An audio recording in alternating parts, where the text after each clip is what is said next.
बच्चों आपको पता है हमारा भारत देश अंग्रेजों का गुलाम था, तो अंग्रेजों का गुलाम था तो सब जगह अंग्रेजों का अधिकार हो गया था, तो किसी की भी हिम्मत नहीं हो रही थी आजादी प्राप्त करने के लिए, ठीक है। लेकिन 1857 में कुछ क्रांतिकारी वीरों ने जंग छेड़ दी, ठीक है। इसलिए कहा गया है कि उस टाइम बूढ़े भारत में जवानी आ गई। चमक उठी सन 57 में, वह तलवार पुरानी थी। सन 57 में आजादी की जो तलवार थी वह पुरानी थी।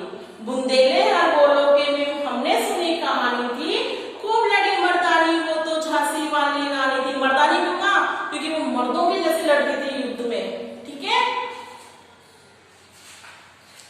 कानपुर के नाना की मुंह बोली बहन छबीली थी। कौन? लक्ष्मीबाई। लक्ष्मीबाई कानपुर के जो नाना थे उनकी मुंह बोली बहन थी और वो छबीली बोलते थे। लक्ष्मीबाई नाम पिता की वह संतान अकेली थी, अपने पिता की वह अकेली संतान थी और उनका नाम लक्ष्मीबाई था।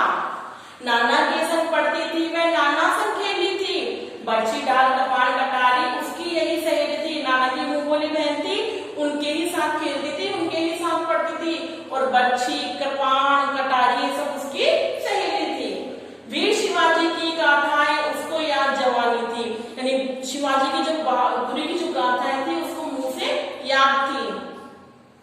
बुंदेले हर बोलो के मुंह हमने सुनी कहानी थी, खूब लड़ी मर्दानी वह तो झांसी वाली रानी थी। लक्ष्मी थी या दुर्गा थी वह स्वयं वीरता की अवतार थी। वह लक्ष्मी थी या दुर्गा थी, वो तो वीरता का रूप थी। देख मराठे पुलकित होते उसके तलवार की वार से। जो मराठे थे वो खुश होते, पुलकित का मतलब था खुश होते थे उसके तलवार के वार से। नकली युद्ध गृह रचना, खेलना खूब शिकार, सैन्य घेरना दुर्ग तोड़ना, ये थे उसके खिलवाड़ से खेल। क्या कहते हैं? नकली युद्ध करना, किले को घेरना, शिकार करना, ये सब उसके खेल थे, प्रिय खेल थे। महाराष्ट्र कुलदेवी उसकी आराध्या भवानी थी। उसकी महाराष्ट्र की कुलदेवी उसकी आराध्या कौन थी? भवानी थी। बुंदेले हर बोलो के मुंह हमने सुनी कहानी थी, खूब लड़ी मर्दानी वो तो झांसी वाली रानी थी। हुई वीरता की वैभव के साथ सगाई झांसी में। महारानी जो लक्ष्मीबाई थी उसकी सगाई कहाँ पे हुई? झांसी में। ब्याह हुआ, रानी बनाई लक्ष्मीबाई झांसी में। ब्याह होके रानी बनकर लक्ष्मीबाई झांसी में आ गई। राजमहलों में बजी बधाई, खुशियां छाई झांसी में। झांसी में खुशियां ही खुशियां छा गई। सुमरट बुंदेलों की वृंदावली वह आई झांसी में। चित्रा ने अर्जुन को पाया, शिव ने उससे मिली भवानी थी। झांसी जब लक्ष्मीबाई का विवाह हुआ था ऐसा कैसे चित्रा ने अर्जुन को पाया हो या शिव ने पार्वती को पाया हो। बुंदेले हर बोलो के मुंह हमने सुनी कहानी थी, खूब लड़ी मर्दानी वो तो झांसी वाली रानी थी। उदित हुआ सौभाग्य, उदित महलों में उजियाली छाई। विवाह के बाद झांसी का सौभाग्य उदय हो गया और चारों तरफ उजियाला ही उजियाला छा गया। किंतु काल गति चुपके चुपके काली घटा घेर आई, लेकिन उसके जीवन में ज्यादा दिन खुशियां ना लगी। काल गति धीरे धीरे आ गई। तीर चलाने वाले कर में चूड़ियां कब भाई थी, यानी जो हाथ तीर चलाते थे उन हाथों में चूड़ियां अच्छी नहीं लगी थी। रानी विधवा हुई, हाय विधि को नहीं दया आई। वो बहुत ही कम उम्र में रानी विधवा हो गई और भगवान को दया भी नहीं आई। निसंतान मरे राजा जी, रानी शोक संभाली थी। निसंतान ही मर गए थे राजा जी, तो रानी दुख में हो गई। बुंदेले हर बोलो के मुंह हमने सुनी कहानी थी, खूब लड़ी मर्दानी वो तो झांसी वाली रानी थी। बुझा देव झांसी तब डलहौजी मन हर्षाया। जब राजा जी मर गए तो जो डलहौजी था वो बहुत खुश हुआ। राज्य हड़प करने का उसने अच्छा अवसर पाया। उसने सोचा अब हम झांसी पर अपना अधिकार कर लेंगे। फौरन खोजे बेच दुर्ग पर अपना झंडा फहराया और अपनी सेना को भेजकर दुर्ग यानी झांसी के दुर्ग पे अपना झंडा फहरा दिया। लावारिस का वारिस बनकर ब्रिटिश राजा झांसी आया। भाई राजा मर गए थे, वो लावारिस हो गई थी, तो उसका वारिस बनकर अंग्रेज झांसी में आ गए। अशोक रानी ने देखा झांसी हुई वीरानी थी। रानी आंखों से आंसुओं से भरी हुई आंखों से देखा कि उसकी झांसी वीरान हो गई थी। बुंदेले हर बोलो के मुंह हमने सुनी कहानी थी, खूब लड़ी मर्दानी वो तो झांसी वाली रानी थी। अनुनय विनय नहीं सुनता, विकट फिरंगी की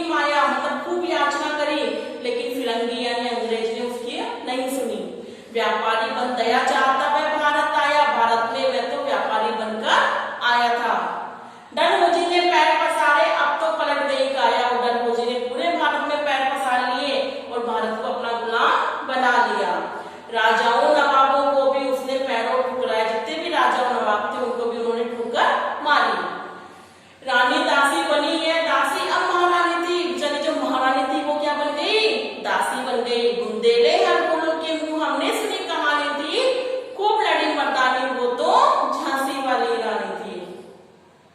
चीनी राजधानी दिल्ली की लिया लखनऊ बातों बातों में, उसने क्या किया, डलहौजी ने दिल्ली भी छीन लिया और लखनऊ भी अपने कब्जे में कर लिया।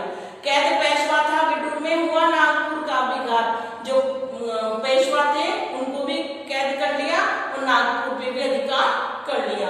उदयपुर, तंजौर, सतारा, कर्नाटक की कौन सी, उदयपुर, तंजौर, सतारा, इन सबको भी अंग्रेजों ने अपने अधीन कर लिया। जबकि सिंध, पंजाब, ब्रह्मा पर अभी हुआ ब्रजपात और सिंध और पंजाब पर भी उसने अधिकार कर लिया। बंगाल, मद्रास आदि की भी यही कहानी थी, बंगाल और मद्रास का भी यही होना था। बुंदेले हर बोलो के मुंह हमने सुनी कहानी थी, खूब लड़ी मर्दानी वो तो झांसी वाली रानी थी। रानी रोई रंगनिवासों में, मतलब अपने रहने के स्थान पर वह रोने लगी। बेगम गम से थी बेजार, और जो बेगम थी वो भी गम में डूबी हुई थी। उनके कपड़े गहने बिकते कलकत्ते के बाजार में। रानी बेगम जो थे उनके जो गहने कपड़े थे वो नीलाम होते थे, सरेआम नीलाम छापते, अंग्रेज के अखबार, अंग्रेजों के अखबार थे उनमें नीलामी छापते थे। नागपुर के जेवर ले लो, न लखनऊ के नौलखा हार, सो पर्दे की इज्जत पर देशी हाथ बिकाम, जो इज्जत थी हमारी वो सब बिकने लगी थी। बुंदेले हर बोलो के मुंह हमने सुनी कहानी थी, खूब लड़ी मर्दानी वो तो झांसी वाली रानी थी। कुटिया में भी थी विषम वेदना, महलों में आहत अपमान, मतलब झोपड़ी में हो चाहे महलों में हो सब लोग दुखी थे। वीर सैनिकों के मन में था अपने पूर्वजों का अभिमान, लेकिन जो वीर सैनिक थे उनके मन में अपने पूर्वजों का अभिमान था। नाना दुख पर पेशवा जुटा रहा सब सामान, जो नाना थे वो सब लोगों को इकट्ठा करके एक सेना बना रहे थे। बहिन छबीली ने रणचंडी का कर दिया प्रकट आह्वान, जो बहिन छबीली कौन, लक्ष्मीबाई, उन्होंने भी युद्ध रचने, युद्ध में लड़ने का आह्वान कर दिया। हुआ यज्ञ प्रारंभ, उन्हें सोई जोत जगानी थी, युद्ध की यज्ञ शुरू हुआ और सोई जोत जगानी थी। खूब लड़ी मर्दानी वो तो झांसी वाली रानी थी। महलों में थी आग, झोपड़ियों ने ज्वाला सुलगाई थी। महलों के मतलब राजा रानी और झोपड़ी वाले सब एक हो गए आजादी पाने के लिए। यह स्वतंत्रता की चिंगारी अंतरम आई थी, मतलब स्वतंत्रता की चिंगारी अपने मन से आई थी। झांसी चेती, दिल्ली चेती, लखनऊ छपटे आई थी, मतलब झांसी, दिल्ली, इन सब में आजादी का जोश आया था। मेरठ, कानपुर, पटवा ने भारी धूम मचाई थी। जबलपुर, कोल्हापुर में भी हलचल उकसानी थी। बुंदेले हर बोलो के मुंह हमने सुनी कहानी थी, खूब लड़ी मर्दानी वो तो झांसी वाली रानी। इस स्वतंत्रता महायज्ञ में कई वीरवर का आएगा, मतलब इस युद्ध में कई वीरवर शहीद हो गए। नाना ध्रुपद, तात्या, चतुर, जिनुल्लाह, सरनाम, अहमद शाह, मौलवी ठाकुर, कुंवर सिंह, सैनिक, अभिराम, भारत के इतिहास गगन में अमर रहेंगे। ये सब जितने भी वीरों के नाम है ये सब इसमें युद्ध में मारे गए थे। लेकिन आज जुर्म कहलाती उनकी जो कुर्बानी है, लेकिन आज उनकी कुर्बानी क्या कहलाती है, जुर्म कहलाती है। बुंदेले हर बोलो के मुंह हमने सुनी कहानी थी, खूब लड़ी मर्दानी वो तो झांसी वाली रानी थी। इनकी गाथा छोड़ चले हम झांसी के मैदानों में, हम कहाँ चले, झांसी, जहाँ खड़ी थी लक्ष्मीबाई मर्द बनी मर्दानों में। लक्ष्मीबाई मर्द बनी हुई थी इतने सारे मर्दों के बीच में। लेफ्टिनेंट वॉकर आप पहुंचा, आगे बढ़ा जवानों में, जो लेफ्टिनेंट वॉकर था वो बढ़ा सबसे आगे, वो आया। रानी ने तलवार खींच ली, हुआ धुंध आसमानों में। रानी ने तलवार खींच ली और आसमानों में द्वंद्व युद्ध हुआ। जख्मी होकर वॉकर भागा, उसे अजब हैरानी थी, मतलब रानी ने वॉकर को जख्मी कर दिया था। बुंदेले हर बोलो के मुंह हमने सुनी कहानी थी, खूब लड़ी मर्दानी वो तो झांसी वाली रानी थी। रानी बड़ी कालपी आई, 100 मील निरंतर पाला। रानी अपने घोड़े पर बढ़ती गई और आगे चलती गई। तो घोड़ा थककर गिरा भूमि पे, हुआ स्वर्ग तत्काल, उसका जो घोड़ा था वो गिर गया और स्वर्ग को प्राप्त हो गया। यमुना तट पे अंग्रेजों ने फिर खाई रानी से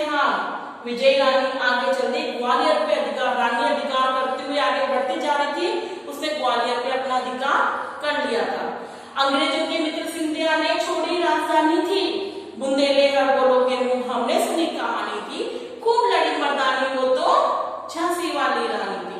विजय मिलने पर अंग्रेजों की सेना गिराई, रानी जीतती हुई आगे बढ़ रही थी, लेकिन अंग्रेजों की सेना वापस गिर आई।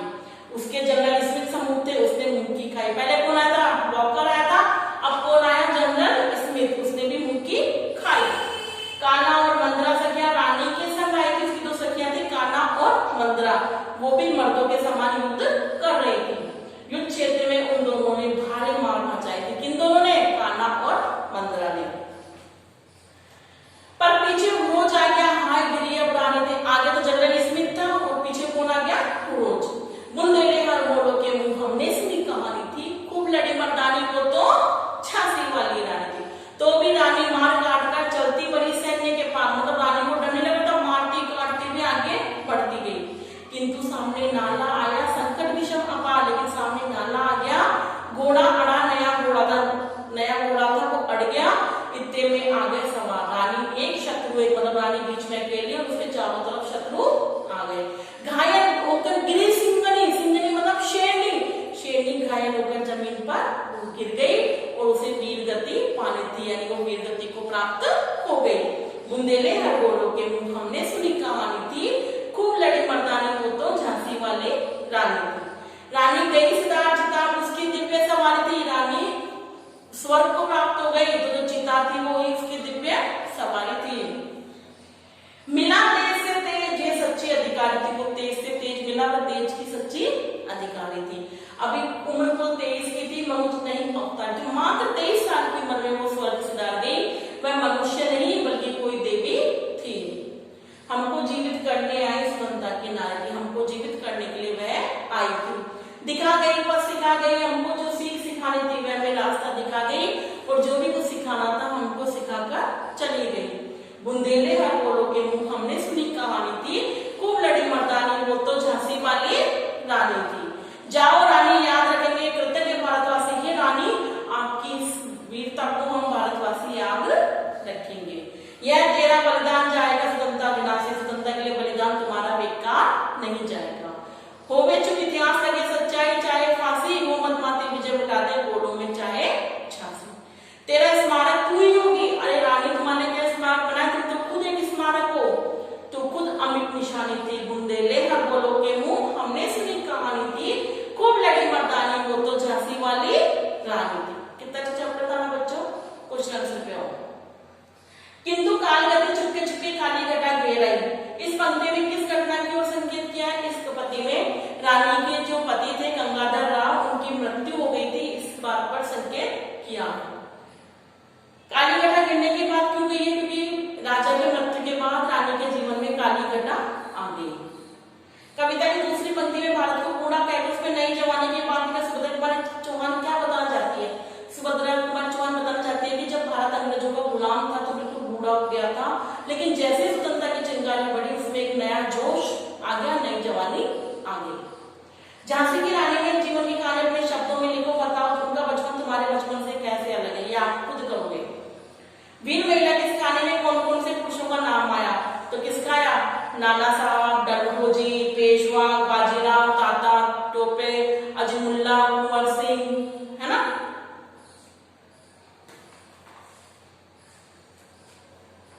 कविता में किस दौर की बात की गई है? 1857 में।